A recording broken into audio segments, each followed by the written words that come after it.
தீர்க்கதரிசி புஸ்தகம் பழைய ஏற்பாட்டின் கடைசி புஸ்தகம் என்று நாம் அறிகிறோம். மத்தேயுவுக்கு முன்பின புஸ்தகம் மல்கியா என்று நாம் அறிகிறோம்.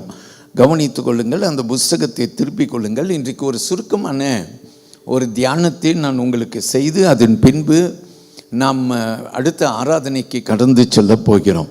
போன வாரம் நாம் எடுத்த வேத வசனமானது மல்கியா 1ஆம் அதிகாரத்தில் முதலாவது வசனத்தை நான் உங்களுக்கு வைத்து ஒரு சில பாடங்களை நான் உங்களுக்கு கற்றுக் கொடுத்தேன். என்னென்று நாம் அறிந்து கொள்கிறோம். வசனம் ஒன்றை நான் இப்போது உங்களுக்கு வாசிக்கிறேன், நாம் கேட்போம். I would love to read it in English while we will have a person who will read for us in Tamil. நாம் இந்த வசனத்தை கேட்போம். Look at verse 1. It says, the burden of the word of the Lord to Israel by Malachi. மல்கியாவை கொண்டு கர்த்தர் இஸ்ரவேலுக்கு சொன்ன வார்த்தையின் பாரம். நாம் எல்லோரும் ஒரு பிரைஸ் தி லார்ட் என்று சொல்லுவோம்.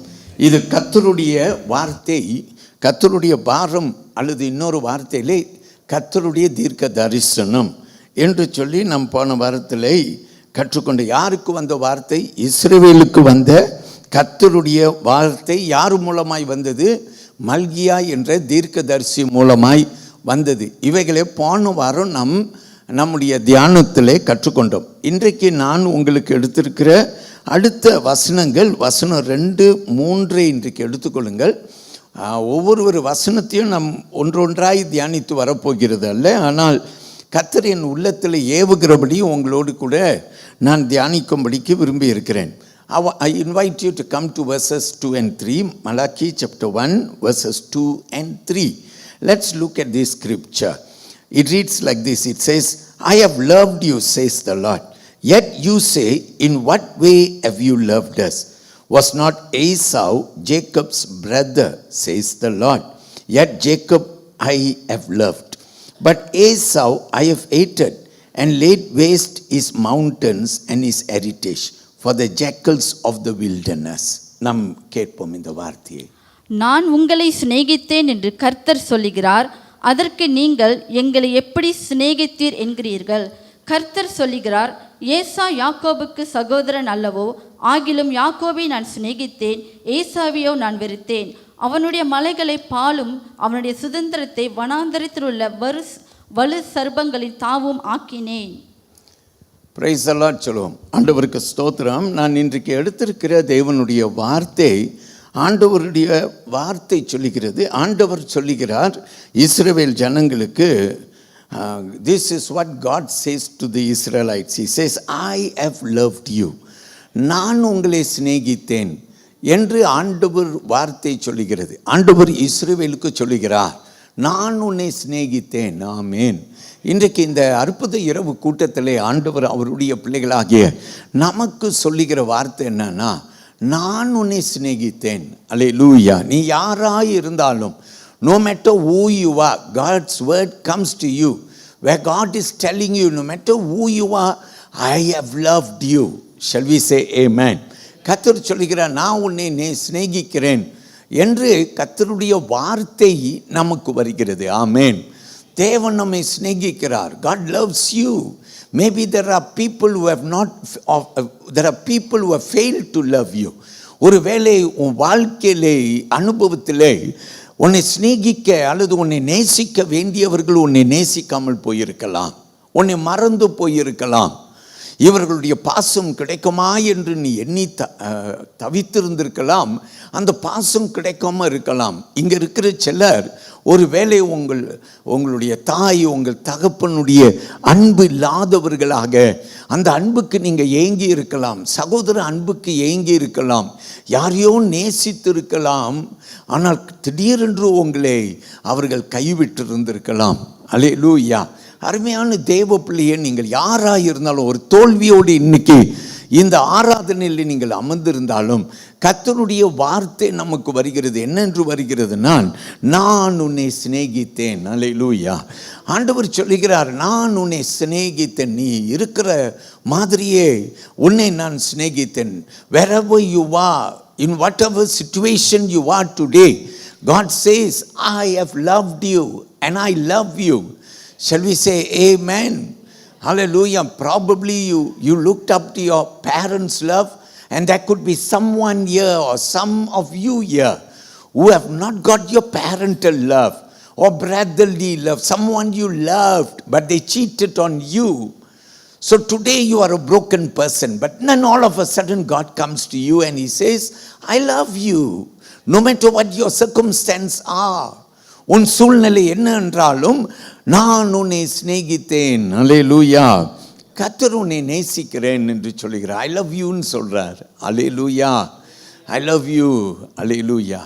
தாய் மறந்தாலும் தந்தை மறந்தாலும் தாயின் அன்பு இல்லாமல் போகலாம், தந்தையின் அன்பு இல்லாமல் போகலாம். ஆனால் கர்த்தர் உன்னை அநாதி சிநேகத்தால் சிநேகித்தேன் என்று சொல்கிறார். அல்லேலூயா. தேவன் பெரியவருங்க. He has not told just once, but he has told many times. அநேக முறை ஆண்டவரை இப்படியாய் சொல்லியிருக்கிறார். என்ன சொல்லியிருக்கிறார்? ஐ லவ் யூ என்று சொல்லியிருக்கிறார். நான் உன்னை சிநேகித்திருக்கிறேன் என்று சொல்லியிருக்கிறார். நம்ம எல்லாரும் சொல்லுவோம் அல்லேலூயா. கர்த்தர் பெரியவர். இந்த மல்கியா தீர்க்கதரிசியின் புஸ்தகம் எப்போ எழுதப்பட்டது? பாபிலோன் சிறையிருப்பு 70 ஆண்டுகள் இஸ்ரவேல் ஜனங்கள் சிறையிருப்பில் இருந்து விடுவிக்கப்பட்டு அவர்கள் எல்லாரும் குழுவாக அவர்கள் மறுபடியும் எருசலேம் இஸ்ரவேலுக்கு வந்து சேர்ந்தார்கள். ஆமேன். எத்தனை வருட சிறையிருப்பு? 70 வருட சிறையிருப்பில் இருந்து இவர்கள் வந்தார்கள். அருமையான கர்த்தருடைய பிள்ளைகளே, இவர்களுக்கு இப்படிப்பட்ட நெருக்கத்தில் இவர்கள் வந்திருக்கும் போது ஆண்டவர்கிட்ட இவர்கள் ஒரு கேள்வி கேட்கிறார்கள். அடுத்த அதே வசனத்தில் நீங்கள் பார்த்தீங்கன்னாக்கா அந்த 2ஆம் வசனம் நமக்கு இப்படியாய் சொல்லுகிறது. Look at that verse. While God says, I love you, what is the people's response? What did they say? Yet, this is what the people said. In what way have you loved us? கேட்போம் அந்த வார்த்தையை திரும்பி அந்த 2ஆம் வசனத்தை கேட்போம். நான் உங்களை சிநேகித்தேன் என்று கர்த்தர் சொல்லுகிறார், அதற்கு நீங்கள் எங்களை எப்படி சிநேகித்தீர் என்கிறீர்கள். கர்த்தர் சொல்லுகிறார், எங்களை எப்படி சிநேகித்தீர் என்று கேள்வி கேட்கிறார். It's a question. இது ஒரு கேள்வி. அல்லேலூயா. ஒரு கேள்வி கேட்கிறார்கள். என்ன கேள்வி கேட்கிறார்கள்? நீர் எப்படி எங்களை சிநேகித்தார்? Why are they asking such a question? Because in their past they have this Babylonian bondage experience. இவர்கள் பாபிலோன் சிறையிருப்பின் அனுபவத்திலே இருந்தபோது இருந்து வந்தபோது மல்கியா தீர்க்கதரிசியின் வார்த்தை இவர்களுக்கு வந்தபோது ஆண்டவர் சொல்கிறார், நான் உங்களை சிநேகித்தேன். அவர்கள் சொல்கிறார்கள், நீர் எப்படி எங்களை சிநேகித்தீர். அல்லேலூயா. பிரியமான கர்த்தருடைய பிள்ளைகளை, இன்னைக்கு ராத்திரி இந்த இடத்துல நான் உங்களுக்கு சொல்லுகிறேன், கர்த்தர் உங்களை நேசிக்கிறார். God loves you. உன்னுடைய பின்னணியிலே உனக்கு என்ன இருக்கிறது? உனக்கு கசப்புகள் இருக்கிறது, உனக்கு தோல்விகள் இருக்கிறது. உன்னுடைய பின்னணியிலே உனக்கு என்ன இருக்கிறது? சிறையிருப்பு இருக்கிறது. இஸ்ரவேல் ஜனங்களுக்கு பாபிலோன் சிறையிருப்பில் இருந்தது போல உனக்கு பின்னால ஏதோ ஒரு கசப்பு இருக்கிறது, ஏதோ ஒரு நெருக்கம் இருக்கிறது, ஏதோ ஒரு அன்பை இழந்து நீ நிற்கக்கூடும். அருமையான ஆண்டவர் இப்போ உன்னை பார்த்து சொல்றார், ஐ லவ் யூன்னு சொல்றார். உன்னை பார்த்து உன்கிட்ட சொல்றார், நான் உன்னை சிநேகித்தேன் என்று சொல்லுகிறார். அப்போ நேச்சுரலாக உனக்கு உன்னுடைய அனுபவத்தில் உன்னுடைய ரெஸ்பாண்ட் எப்படியா இருக்கிறது? Every one of us can respond differently. நம்ம எல்லாரும் வித்தியாசமாகி இதற்கு மறுமொழி கொடுக்க முடியும். இங்கே இருக்கிற சில பேர் கண்ணீரோடு நிற்கலாம். அல்லேலூயா. ஏன்னா எனக்கு சிநேகிப்போர் இல்லை. ஆனாலும் திடீரென்று ஆண்டவர், இன்னைக்கு கூட நான் சர்ச்சுக்கு வரும்போது என்னை யாரும் நேசிக்கலை என்று சொல்லி அந்த ஒரு கசப்பு வேதனையில் தான் நான் வந்தேன். எல்லாரும் என்னை கைவிட்டுட்டாங்க, நம்பினோர் எல்லாரும் கைவிட்டுட்டாங்க. இப்படி தான் நான் வந்தேன். I did not expect this word. இன்னைக்கு இந்த வார்த்தையை நான் எதிர்பார்க்கல. ஆண்டவர் வார்த்தை இன்னைக்கு திடீரென்று ஏன் வருகிறது? பாஸ்டர் போன வாரம் பேசியிருக்கலாமே, அடுத்த வாரம் பேசலாமே. இன்னைக்கு நான் கஷ்டத்தோடு வந்திருக்கிறேன், கலக்கத்தோடு வந்திருக்கிறேன், இப்படிப்பட்ட ஒரு பின்னணியிலே வந்திருக்கிறேன், கசந்து வந்திருக்கிறேன், வேதனையில் வந்திருக்கிறேன். எனக்கு நேசிப்போர் இல்லை. ஆனாலும் கர்த்தருடைய வார்த்தை உனக்கு வருகிறது, ஐ லவ் யூ. அல்லேலூயா. கர்த்தர் சொல்கிறார், ஐ லவ் யூ. ஆண்டவர் உன்னுடைய பின்னணி அனுபவம் என்னமா இருந்தாலும் கூட உன்னை நேசிக்கிறேன். சில பேர் உடனே கண்ணீரோடு நிற்கலாம், சில பேர் அதை உடனே ஏற்றுக்கொள்ளலாம், சில பேர் சொல்ல ஆண்டவரை நீங்கள் எங்கே என்னை நேசித்தீங்க. இந்த இஸ்ரவேல் ஜனங்கள் ஆண்டவரை பார்த்து சொன்னார்கள், எங்கே எங்களை நேசித்தீர்? How did you love us? When did you love us? We had been in bondage for 70 years and we have just returned. How have you loved us? Hallelujah. எப்படி எங்களை நேசித்திருக்கிறீர் என்ற ஒரு கேள்வி. அருமையான ஆண்டவர் மீண்டும் உங்ககிட்ட ஒரு மெல்லிய சத்தத்தில் பேசுகிறார். I love you my child. என் மகனே, என் மகளே, நான் உன்னை நேசிக்கிறேன். இந்த வலது கையை உயர்த்தி, will you surrender to his love? I don't understand. என்னால் புரியல ஆண்டவரே, எனக்கு புரியல, but I know Lord and I want to respond to your love. உம்முடைய ஆண்டவரே அன்புக்கு நான் மறுமொழி கொடுக்க விரும்புகிறேன். அல்லேலூயா. கர்த்தர் பெரியவர். எல்லாரும் ஒரு பிரைஸ் எல்லாம் சொல்லுவோம். அல்லேலூயா. ஆண்டவருக்கு மகிமை. இந்த ஆண்டவர் ஒரு முறை அல்ல, ஒரு முறை சொன்னா போதும். It is enough if God tells us once that he loves us. But if you will go through the Bible, God has again and again showed his love, and his love on the peak was the cross. அவருடைய அன்பு பிரியமானவர்களே, அது உச்சி கட்டத்திற்கு எங்க தெரியுமா வந்துச்சு? கொல்கொதா மலையிலே. அவர் உனக்காக எனக்காக நாம் பாவிகளாய் இருக்கும்போதே அவர் தம்முடைய ஜீவனை கொடுத்த அன்பு. அல்லேலூயா.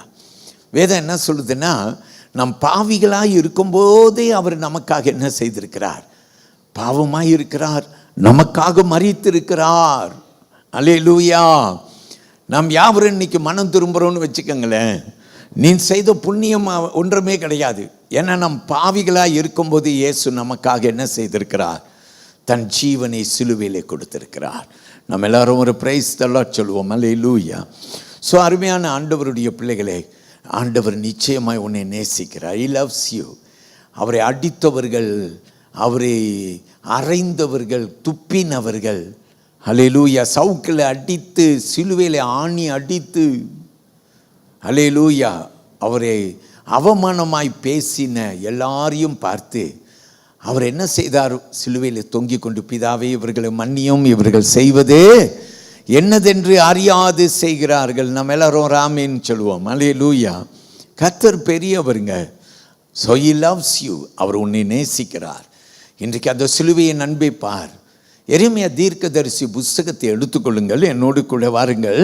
Let's go to a scripture verse in chapter 31 and I invite you to come to verse 3. வசனம் 3க்கு என்னோடு கூட வாருங்கள். 31ஆம் அதிகாரத்திலே 3வது வசனத்திற்கு வாருங்கள். Look at Jeremiah chapter 31 and verse 3. The Lord has appeared of old to me, saying, Yes, I have loved you with an everlasting love. Therefore, with loving kindness I have drawn you. ஆண்டவருடைய வார்த்தையை கேட்போமா? பூர்வ காலம் முதல் கர்த்தர் எனக்கு தரிசனையானார் என்பாய். ஆம், அநாதி சிநேகத்தால் உன்னை சிநேகித்தேன், ஆதலால் காருண்யத்தால் உன்னை இழுத்துக் கொள்கிறேன். ஒரு ஆமேன் சொல்லுவோம். அநாதி சிநேகத்தால் உன்னை சிநேகித்தேன் என்று ஆண்டவர் மறுபடியும் இதற்கு முன்பு, மல்கியாவுக்கு முன்பு ஆண்டவர் எரேமியா மூலமாய் பேசி இருக்கிறார். நம்ம எல்லாரும் சொல்லுவோம் அல்லேலூயா. உங்கள் கையில் பேன், ஸ்கேல், நோட் புக் இப்படி இருக்குமே என்றால் உடனடியாக உங்களுடைய வேதத்தை நீங்கள் திறந்து அந்த வேதத்தில் பிரியமானவர்களே வசனத்தை நீங்கள் கோடிட்டு கொள்ளத்தக்க உங்களை அழைக்கிறேன். கர்த்தருக்கு நாம் என்ன செலுத்துவோம்? மகிமை இன்னொரு முறை புலம்பல் புஸ்தகத்தை யார் எழுதினது? எரேமியா எழுதினார். We know that Jeremiah wrote lamentation. ஏன் lamentation? Why is the book named as lamentation? If Jeremiah wrote it, then we can name it as the book of Jeremiah, book 2. எரேமியா எழுதின 2ஆம் புஸ்தகம் என்று கூட பேர் கொடுத்திருந்திருக்கலாமே, அல்லது இந்த 2 புஸ்தகத்தையும் ஒன்றாக இணைத்திருக்கலாமே, அப்படி நம்ம சொல்லுவோம். அல்ல, இந்த புஸ்தகத்துக்கு ஏன் புலம்பல் என்று பெயரிடப்பட்டிருக்குதுன்னா, இந்த எரேமியா ஜனங்கள் மனம் திரும்பும்படிக்கு புலம்பிக் கொண்டே அவர் ஆண்டவருடைய தீர்க்க தரிசன வார்த்தையை உரைத்தபடினாலே, அவர் புலம்பிக் கொண்டே எழுதினபடினால்தான் அந்த புஸ்தகத்துக்கு புலம்பலின் புஸ்தகம் என்று கூறப்பட்டிருக்கிறது. கர்த்தர் பெரியவர், ஆமென் சொல்லுவோமா? இந்த புஸ்தகத்திலே நீங்கள் பார்க்கலாம், 3ஆம் அதிகாரத்தில் வசனம் 22, 23ஆம் வசனத்தில் மறுபடியும் எரேமியா மூலமாகவே ஆண்டவர் அவருடைய அன்பை நமக்கு வெளிப்படுத்தி இருக்கிறார். I call you to come to Lamentation chapter 3 verses 22 and 23. Through the Lord's mercies we are not consumed, because his compassion fail not. They are new every morning. Great is your faithfulness. கேட்போம். நிர்மூலமாகாது இருக்கிறது கர்த்தருடைய கிருபையே, அவருடைய இரக்கங்களுக்கு முடிவில்லை. அவைகள் காலைதோறும் புதியவைகள், உமது உண்மை பெரிதாய் இருக்கிறது. நம்ம எல்லாரும் சொல்லுவோம் ஆமென். கர்த்தருடைய கிருபை புதிதாய் இருக்கிறது. ஆமென். சரியா? ஆண்டவர் பெரியவர். பிரியமானவர்களே, ஆண்டவர் உன்னை நிச்சயமாய் நேசிக்கிறார். உன் தாய் உன்னை கைவிட்டிருந்தாலும், உன் தந்தை உன்னை கைவிட்டிருந்தாலும், நீ நம்பினோர் உன்னை கைவிட்டிருந்தாலும், கர்த்தர் உன்னை நிச்சயமாய் நேசிக்கிறேன் என்று இன்றைக்கு அவர் உன்னை அணைத்து கொள்கிறார். நாம் சொல்லுவோம் அல்லேலூயா. ஆனால் நீங்கள் மல்கியா தீர்க்கதரிசி புஸ்தகம் 1ஆம் அதிகாரத்திலே அந்த 2ஆம் வசனத்தில் என்ன பார்க்கிறோம்னா, ஆண்டவர் சொல்கிறார், ஐ லவ் யூ அப்படின்னு ஐ ஹவ் லவ்ட் யூன்னு சொல்கிறார். ஆமென். ஜனங்கள் எப்படி ரெஸ்பாண்ட் பண்ணுறாங்க? ஜனங்கள் சொல்லுகிறாங்க, in what way how you loved us? எப்படி எங்களை நீர் சிநேகித்தீர்? ஆண்டவர் சொல்றார், நான் உங்களை சிநேகித்தேன். ஜனங்கள் சொல்லுகிறார்கள், நாங்கள் எப்படி உம்மை நீர் எப்படி எங்களை சிநேகித்தீர்? ஒரு கேள்வி. நீங்கள் மல்கியா தீர்க்கதரிசி புஸ்தகத்தில் 4 அதிகாரம் தான் உண்டு. இந்த 4 அதிகாரத்தை நீங்கள் போய் நீங்கள் வாசித்தீங்கன்னாக்கா, இந்த புஸ்தகத்தில் இருக்கிற ஒரு வித்தியாசம் என்ன என்றால், ஆண்டவர் இந்த ஜனங்க கூட எப்படி பேசினார்னா, கேள்வி கேட்டு கேள்விக்கு பதில் கொடுத்து அல்லது ஜனங்கள் மறுமொழி கொடுக்க, இப்படி தான் இந்த புஸ்தகத்திலே நீங்கள் வாசித்தீங்கன்னாக்கா நிறைய கேள்விகள் வரும்.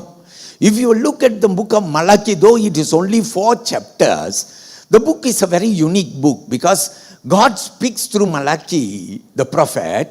But and then how did God speak to the people? He throws question and then he answers. அவர் கேள்விகளை எழுப்பி கேள்விகளுக்கு பதிலையும் அவர் கொடுக்கிறார். ஆமீன் சொல்லுங்க. ஹல்லேலூயா. கர்த்தர் பெரியவர். உன் வாழ்க்கையில் நிறைய கேள்வி இருக்கலாம், உனக்கு நிறைய கேள்வி இருக்கலாம். இன்னைக்கு சர்ச்சில் நீ ஆண்டவர்கிட்ட புலம்பிக் கொண்டு உனக்கு அநேக கேள்விகளோடு நீ ஆலயத்தில் உட்கார்ந்து கொண்டு இருக்கலாம். கர்த்தர் பெரியவராயிருப்பாராக. அருமையான கர்த்தருடைய பிள்ளையை, அவரும் கேள்வி கேட்கக்கூடிய ஆண்டவர். ஹல்லேலூயா. அதே சமயத்தில் உன் கேள்விகளுக்கு பதில் கொடுக்கவும் அவர் ஆண்டவர். ஹல்லேலூயா. He is a wonderful God. He loves you.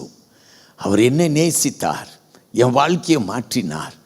ஹல்லேலூயா. இன்றைக்கு வரைக்கும் ஆண்டவர் எனக்கு அவர் ஒரு நாளும் தீங்கு செய்தது அல்ல. எத்தனையோ முறை என் வாழ்க்கையில் எத்தனையோ நெருக்கங்களை கடந்து போயிருக்கிறேன், அவரை அண்டிக் கொண்டேன். ஹல்லேலூயா. யோபு என்ற பக்தனை எடுத்து பாருங்கள். யோபு பக்தன் வாழ்க்கையிலே எல்லா ஆசீர்வாதமாக இருந்தது. அவன் வைராக்கிய கிறிஸ்தவனாக இருந்தான். ஆமென் சொல்லுவான். அவனுடைய வீட்டார், அவனுடைய பிள்ளைகள் விருந்துகள் செய்த பிற்பாடு இவன் எங்கே போவான்? அவனுடைய ஜெப அறைக்குள்ளார போவான். அங்கே போய் ஆண்டவர் சமூகத்தில் விழுந்து ஆண்டவர்கிட்ட இந்த யோபு என்ன செய்வாரா, அவர் ஜெபம் பண்ணி தன் பிள்ளைகளுக்காக முறையிடுவாராம். எல்லாரும் ஆமீன் சொல்லுவோம். ஹல்லேலூயா. ஒருவேளை என் பிள்ளைகள் பாவம் செய்திருந்தால் என் பிள்ளைகளை ஆண்டவரே மன்னியும் என்று ஜெபம் பண்ணுவாராம். ஆமீன் சொல்லுவோமா? ஹல்லேலூயா. பெற்றோர்கள் மேலே விழப்பட்டவரை கடமை பிள்ளைகளுக்காக ஜெபம் பண்ணுவானா? ஆமீன் சொல்லுங்க. ஹல்லேலூயா. பிரியமானவர்களே, திடீரென்று யோபு வாழ்க்கையில் நிறையா துக்கமான சம்பவங்கள். மனைவி தூஷித்து செத்துப்போன்னு சொல்லும்போது ஆண்டவர்கிட்ட நல்ல ஈவை பெரு தெரிஞ்சு நாம் தீங்கை அனுபவிக்க கூடாதா அப்படின்னு சொல்லி வேதம் என்ன தெரியுமா சொல்லுது? யோபு பாவம் செய்யவில்லை என்று சொல்லுகிறது. நம்ம ஆமீன் சொல்லுவோமா? அருமையான தேவ பிள்ளைகளை, கர்த்தர் பெரியவர். அவன் பாவம் செய்யலை. அவர் ஆண்டவருடைய கரத்தில் நல்லதையும் பெற்றுக்கொண்டார், தீங்கையும் அனுபவித்தார். ஆனால் தீங்கு வந்தபோது அவன் மனைவி குற்றம் சாட்டினால், ஆனால் அவனும் பாவம் செய்யாமல் இருந்தான். அல்லேலூயா. இன்னைக்கு நீ ஒருவேளை தீங்கு, ஒருவேளை பலவிதமான நெருக்கத்தில் இருந்தனா கவலையப்படாத, கர்த்தர் உன்னை நேசிக்கிறார். எல்லாரும் ஒரு ஆமீன் சொல்லுவோமா? அல்லேலூயா. கர்த்தருக்கு மகிமை. ஒரு வேத வசனம் இருக்குங்க, நம்ம எடுத்து பார்ப்போம். மத்தேயு 12ஆம் அதிகாரத்தில் 34ஆம் வசனம். இந்த சில வார்த்தையோடு நான் உங்களுக்கு ஒரு முடிவுக்கு கொண்டு வருகிறேன், கேளுங்கள். மத்தேயு 12ஆம் அதிகாரத்தில் என்னோடு கூட வாருங்கள். வசனம் 34ஆம் வசனத்தை எடுத்துக்கொள்ளுங்க. I invite you to come to Matthew chapter 12 and verse 34, where it says, behold, Matthew 12, okay, 34. Behold of vipers, how can you, being evil, speak good things? For out of the abundance of the heart the mouth speaks. கேளுங்க, ரெண்டு பகுதி இருக்கு இந்த வசனத்தில். நம்ம ரெண்டாவது பகுதியை மட்டும் இன்னைக்கு ஒரு சின்ன கண்ணோட்டம் விடுவோம். நல்லா கேளுங்க. விரியன் பாம்பு குட்டிகளே, நீங்கள் பொல்லாதவர்களாய் இருக்க நலமானவைகளை எப்படி பேசுவீர்கள்? இருதயத்தின் நிறைவினால், நல்லா கவனிங்கள், இருதயத்தின் நினைவுகளினால், இருதயத்தின் நிறைவினால் வாய் பேசும். இருதயத்தின் நிறைவினால் வாய் பேசும் என்று வேத வசனம் சொல்லுகிறது. நாம் சொல்லுவோமா? ஹல்லேலூயா, ஹல்லேலூயா. ஸோ பிரியமானவர்களே, இன்றைக்கு நம்முடைய வாயில், நம்முடைய நாவில் நாம் என்ன சொல்லுகிறோமோ அவைகள் நம்முடைய இருதயத்தில் இருந்து வரக்கூடியவைகளாக இருக்கும். அதனால் இன்றைக்கி ஆண்டவருக்கு எந்த சூழ்நிலையாய் நீ இருந்தாலும், இந்த கூட்டம் முடியும் போது உனக்கு நான் ஜெபம் பண்ண நான் ரொம்ப விரும்புகிறேன். நீ முன்பு வந்து ஜெபம் பண்ண நீ நிற்கலாம். ஆண்டவர் உன்னை ரொம்ப நேசிக்கிறார். அவர் உன்னை தொடும்படிக்கு, உனக்குள்ளார ஒரு மாற்றத்தை கொடுக்கும்படிக்கு அவர்கிட்ட உன்னை ஒப்பு கொடுத்து நீ கடந்து போ. தேவன் நிச்சயமாக உனக்கு என்ன செய்வார்? பெரிய காரியத்தை செய்வார். ஆல்ரைட், இந்த வேத வசனத்துக்கு வாங்க. நான் இன்னும் ஒரே ஒரு கருத்தை இந்த மல்கியா 1ஆம் அதிகாரத்தின் 3வது வசனத்தில் சொல்லிய பின்பு நான் அப்படியே ஜெபம் பண்ண போகிறோம். ஓகே, மல்கியா 1ஆம் அதிகாரம் 3வது வசனத்தில் நாம் என்ன கற்றுக்கொள்கிறோம் என்றால், ஆண்டவர் சொல்லுகிறார், நான் உன்னை சிநேகித்தேன் என்று ஆண்டவர் சொல்லுகிறார். ஜனங்கள் சொல்லுகிறார்கள், எப்படி நீர் எங்களை சிநேகித்தேர் என்று சொல்லுகிறார். ஏன்? அவர்களுடைய பின்னணி என்ன? அவர்கள் பாபிலோன் சிறையிருப்பில் இருந்து இப்போ தான் வந்திருக்கிறார்கள். அதனால் அவங்க நீர் எப்படி எங்களை நேசித்தேர் என்று கேட்கிறார்கள். ஆனால் இந்த கேள்வி இருக்குதே, இந்த கேள்வியை நாம் பார்த்தா மல்கியா தீர்க்கதரிசி புஸ்தகத்திலே இந்த ஜனங்கள் நிறையா தப்புகளை செய்தார்கள். ஹல்லேலூயா. பிரியமானவர்களே, எல்லா சூழ்நிலையிலையும் ஆண்டவரை நேசிக்க வேண்டும் என்று ஆண்டவர் நமக்கு வேதத்திலே கற்றுக் கொடுக்கிறார். ஆமேன். நம் ஆண்டவரை எல்லா சூழ்நிலையிலையும் நேசிக்கணும். தானியேலை பாருங்கள், சிங்கக்கபியில் போடப்பட்டார். ஆனால் கர்த்தரை பிடித்து கொண்டபடி நாளை ஆண்டவர் சிங்கக்கபியிலே சிங்கத்தின் வாயை கட்டினார். ஆமேன். சரியா? நண்பர்களை பார்க்கிறோம், அவர்கள் ராஜா செய்த போர் சிலை வணங்க மாட்டோம் என்று சொன்னார்கள். அதனால் அக்னி ஜுவாலையில் தூக்கி எறியப்பட்டார்கள். அவர்கள் ஆனாலும் கர்த்தருக்கு உண்மையாக இருந்தார்கள். நம்ம எல்லாரும் ஆமேன்னு சொல்லுவோம். பிரியமானவர்களே, நம்முடைய இருதயத்தில் நம்ம என்ன வேண்டும் என்றால், உறுதியாய் ஆண்டவரை பற்றி கொள்ள வேண்டும். இதை தான் ஆண்டவர் என்ன செய்கிறார்? விரும்புகிறார். எல்லாரும் ஆமேன்னு சொல்லுவோம். அப்போ மல்கியா தீர்க்கதரிசி புஸ்தகத்திலே நீர் எங்கே எங்களை சிநேகித்தேர் என்று சொல்லி இதை கேள்வி கேட்கும்போது முதல் சந்தேகம், ஹல்லேலூயா, மல்கியா தீர்க்கதரிசியின் காலத்திலே இந்த செய்தியை கேட்ட ஆண்டவருடைய பிள்ளைகள், இன்றைக்கே இந்த செய்தியை கேட்கிற கர்த்தருடைய பிள்ளைகள், நமக்கு ஆண்டவர் கொண்டு வருகிற வார்த்தை என்ன என்று நீங்கள் கேட்டிங்கனாக்கா ஒரு சந்தேகம். ஹல்லேலூயா. We doubt God. Hallelujah. God says, I love you. And we ask in response, or we respond to His love by saying, how did you love us? How? Hallelujah. How did you love us? So the first thing that God puts in my heart is this word, doubt. Hallelujah. ஒருவேளை ஒரு சந்தேகம். அல்லேலூயா. இந்த ஜனங்களுக்கு சந்தேகம். அல்லேலூயா. இன்னைக்கு உங்ககிட்ட நான் என்ன சொல்ல விரும்புகிறேன்னா, ஆண்டவரே, இன்னைக்கு நான் நிறைய நேரத்தில் நெருக்கத்தில் ஆண்டவர் ஒருவர் இல்லைன்ட்டு கூட நான் அழுதுருக்கிறேன். ஆண்டவருக்கு கண் இல்லை. சில பேர் இப்படி நான் கேள்விப்பட்டிருக்கிறேன். ஆண்டவர் எங்கே எங்களை பார்த்தார்? அவருக்கு எங்கே கண் இருந்தால் பார்ப்பார்? இப்படியெல்லாம் சொல்லி ஒருவேளை ஆண்டவரை தூஷித்திருந்திருக்கலாம். அருமையான தேவனுடைய பிள்ளையை, கர்த்தர் பெரியவர். இன்றைக்கு உனக்கு நான் கொடுக்குற ஒரு சின்ன இந்த அற்புத இரவு கூட்டத்தில் ஒரு அழைப்பு என்னன்னா, மனம் திரும்புவோம். எல்லாரும் ஒரு ஆமேன்னு சொல்லுவோமா? மனம் திரும்புவோம். If you are such a person, you have doubted God so much, the moment I began to speak, you realize that it is you. நீதான் ஒருவேளை நீ சந்தேகப்பட்டாய், ஆண்டவர்கிட்ட இன்னைக்கு நீ செய்யக்கூடிய ஒரு பெஸ்டான காரியம் என்ன தெரியுமா? மனம் திரும்புதல். நம்ம எல்லாரும் சொல்லுவோம் அல்லேலூயா. இந்த சந்தேகம் ஒரு வேளை பல ரூபத்தில் உன் வாழ்க்கையில் தோண்டி இருக்கலாம். எப்படி தோண்டி இருக்கலாம்? உன்னுடைய எண்ணத்திலே தோண்டி இருந்திருக்கலாம் ஒரு சந்தேகம். in your inner being, அல்லேலூயா, இது தோண்டி இருந்திருக்கலாம். அல்லேலூயா. இந்த சந்தேகம் எப்படி வெளிப்பட்டிருக்கலாம்னா, உன் செயலில் வெளிப்பட்டிருக்கலாம். அல்லேலூயா. 4 பேர்கிட்ட நீ சொல்லியிருக்க, ஆண்டவரெல்லாம் இல்லைங்க, முன்ன நம்பினேன், இப்போ நான் நம்பலை, இப்படியெல்லாம் சொல்லி நீ ஒரு பின்மாற்றத்திற்கு போயிருக்கலாம். அருமையான தேவ பிள்ளையை, நீ எங்கே உட்காந்து கொண்டிருக்கிற? ஆலயத்தில் உட்காந்து கொண்டிருக்கிறாய். கர்த்தர் உன்னை நேசிக்கிறான். நீ ஆண்டவரிடத்துல ஒரு வேளை வரலாம். ஆனால் இந்த மல்கியா தீர்க்கதரிசியின் புஸ்தகத்தில் நீங்கள் பார்த்தீங்கன்னா, என் மனசில் தோன்றினது இது எப்படி வருதுன்னா, நமக்கு புஸ்தகத்தில் எழுத்தில் வருகிறது. Hallelujah. It comes on words. shall we say praise the Lord.